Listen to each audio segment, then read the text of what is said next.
Hello बच्चों, let us read this question.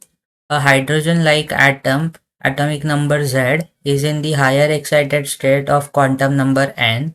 The excited state and the excited atom can make transition to the first excited state by successively emitting two photons of energy 10.2 electron volt and 17.0 electron volt respectively. Alternately, the atom from the same excited state can make a transition to second excited state by successively emitting two photons of energy 4.25 electron volt and 5.95 electron volt respectively. Determine the values of N and Z. Ionization energy of hydrogen atom is 13.6 electron volt. इस question में हमारे पास एक hydrogen like atom दिया है जिसका quantum number है n और वो पहले फर्स्ट एक्साइटेड स्टेट में ट्रांजिशन कर रहा है और उसके बाद सेकेंड एक्साइटेड स्टेट में ट्रांजिशन कर रहा है। तो हमें एन और जेड का वैल्यू फाइंड आउट करना है। तो यहाँ पे जो की कॉन्सेप्ट हम लोग यूज़ करेंगे वो होगा, पहले तो हमें पता है कि हाइड्रोजन लाइक एटम के लिए जो एनर्जी का एक्सप्रेशन होता है वो होता है 13 - 13.6 Z square upon N square electron volt. यहाँ पे जेड जो होता है वो एटॉमिक नंबर होता है और एन जो है वो क्वांटम नंबर होता है। और जो सेकंड वाला हम लोग यूज़ करेंगे होता है कि सपोज हमारे पास दो एनर्जी लेवल्स है E2 एंड E1 और E2 से E1 में ट्रांजिशन हो रहा है। यहाँ पे एक फोटोन रिलीज होगा, तो ये जो एनर्जी डिफरेंस होगा दो एनर्जी लेवल्स के बीच में E2 माइनस E1, ये उस फोटोन की एनर्जी के इक्वल होगा, दैट मीन्स एच न्यू के इक्वल होगा। तो अगर हम लोग क्वेश्चन में देखें तो हमें क्वेश्चन में क्या क्या कहा है कि एक nth लेवल से जो है फर्स्ट और सेकंड वाले लेवल में फर्स्ट और सेकंड एक्साइटेड स्टेट में ट्रांजिशन हो रहा है। तो ये हमारा n इक्वल्स टू 1 हो जाएगा, ये n equals to 2, n equals to 3 और ये कहीं पे nth वाला स्टेट होगा।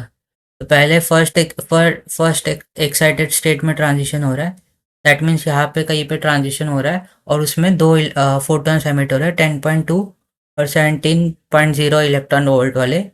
और जब n से सेकंड वाले एक्साइटेड स्टेट में ट्रांजिशन होगा तो 4.25 और 5.95 वाला फोटोन एमिट होंगे। तो अगर हम लोग इक्वेशन के फॉर्म में लिखे इसको तो ये हो जाएगा En minus E2 will be equal to 10.2 plus 17.0। तो ये हो जाएगा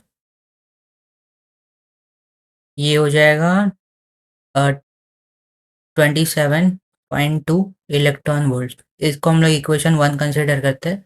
सिमिलरली हम लोग लिख सकते हैं En माइनस E3 जो हो जाएगा 4.25 प्लस 5.95 के इक्वल। तो यहाँ पे ये वैल्यू आ जाएगा 10.9 इलेक्ट्रॉन वोल्ट के इक्वल। तो इसको हम लोग इक्वेशन 2 कंसिडर करते हैं।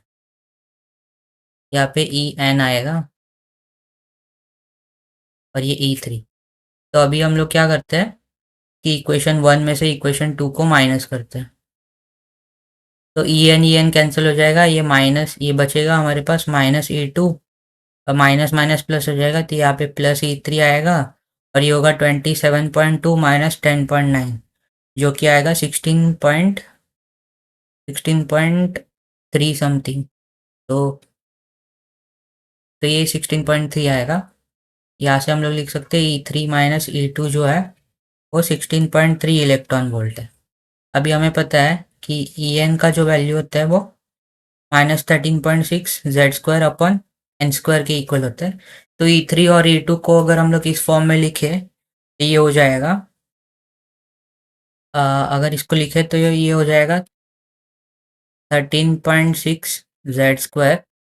E3 के लिए आएगा 1/n, तो यहाँ पे माइनस साइन आ जाएगा, माइनस 13.6 वाला ये माइनस अंदर आ जाएगा और यहाँ पे प्लस हो जाएगा 1/4 E2 के लिए।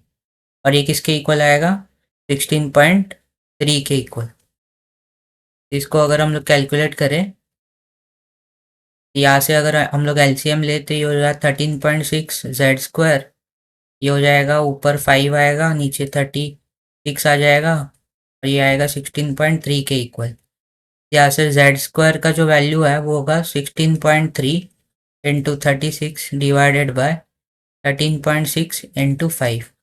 इसको कैलकुलेट करें तो ये जो है अप्रोक्सीमेटली ये आएगा 8.6, तो इसको हम लोग 9 कंसिडर कर सकते हैं। तो यहाँ से हमने z का जो वैल्यू मिलेगा वो मिलेगा 3 के इक्वल। तो अगर हमें z मिल गया तो अभी हम लोग n निकाल सकते हैं।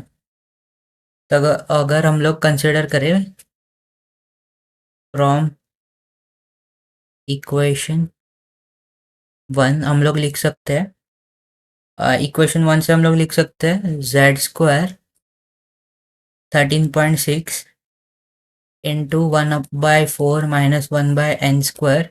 ये किसके इक्वल था? 27.2 इलेक्ट्रॉन वोल्ट। जेड का वैल्यू हमें मिला 3, तो z² हो जाएगा 9। जाएगा 9 into 13.6 into 1/4 minus 1/n² equal to 27.2।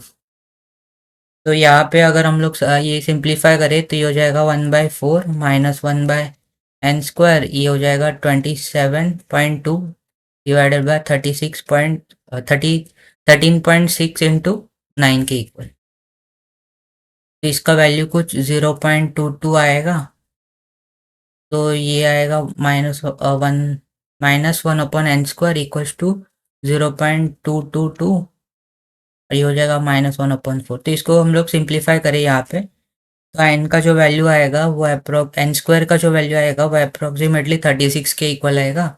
यहाँ से हम लोग कह सकते हैं एन का जो है वैल्यू वो 6 के इक्वल आएगा। तो z का जो वैल्यू हमें मिला वो 3 था, और n का वैल्यू जो है वो 6 मिला। So I hope you have understood it well, and best of luck.